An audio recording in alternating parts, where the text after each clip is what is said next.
The global aphasia एक ऐसा condition है जो लैंग्वेज प्रोसेसिंग एरियाज होते हैं ब्रेन्स के, जो ब्रोकाज एंड वर्निक्स एरिया होते हैं, उनका डैमेज हो जाता है।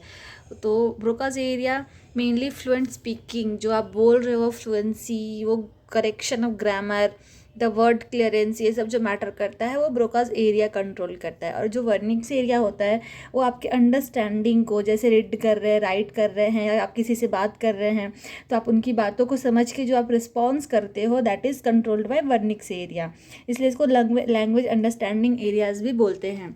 अब कुछ कुछ केसों में क्या होता है, ये दोनों डैमेज जाते हैं। अगर कोई एक डैमेज होता है तो that is patient is sometimes not able to understand, sometimes he is और he is able to speak.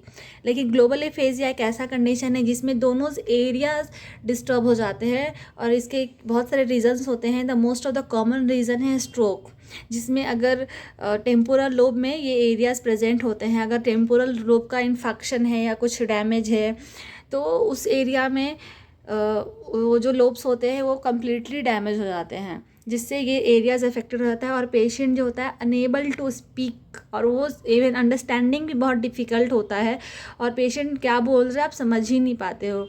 तो ये फैमिली केयर टेकर, इवन जो थेरेपिस्ट होते हैं, डॉक्टर्स होते हैं, उनके लिए भी थोड़ी सी मुश्किल होती है समझने में।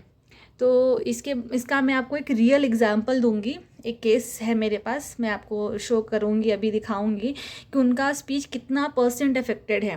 1 मंथ हो गया उनका स्ट्रोक हुए और डॉक्टर ने बोला है ऑलमोस्ट 6 मंथ तो लगेंगे इनको थोड़े से समझने में। धीरे धीरे रिकवरी जैसे जैसे होगी वैसे वैसे वो समझना शुरू करेंगे।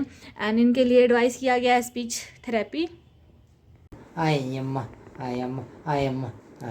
हाँ, अभी खाना खाएगा? हाँ। क्या खाएगा? हाँ। क्या होना है आपको? क्या होना?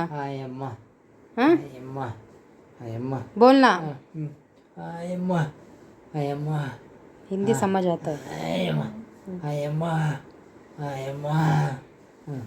पैर अपने मोड़ रहे थे, अब इसका पैर तो मोड़। ये तो संटा है। ऐसे पेशेंट्स के साथ आप देख सकते हैं, इनसे अगर कुछ भी एक्सरसाइज करवाना है तो इनको समझाना थोड़ा मुश्किल हो जाता है। यहाँ पे मैं इनको ब्रीजिंग करवाने के लिए बोल रही हूँ कि आप बैक लिफ्ट करिए, लेकिन ये समझ नहीं पा रहे। कभी हेड लिफ्ट कर रहे हैं, कभी पैर स्ट्रेट कर देते हैं, तो ये थोड़ी सी मुश्किल हो जाती है थेरेपिस्ट के लिए भी, और केयर गिवर्स और उनके जो फैमिली रहते हैं उनके लिए भी। बहुत सारी चीज़ों को ये नहीं समझ पाते हैं एक बार में। इनको बार बार बोल के, या मैं देखिए मैं हाथ रख के बोलती हूँ बैक के पास कि इसको लिफ्ट करिए, तो ये समझ पाते हैं, फिर ये लिफ्ट करते हैं।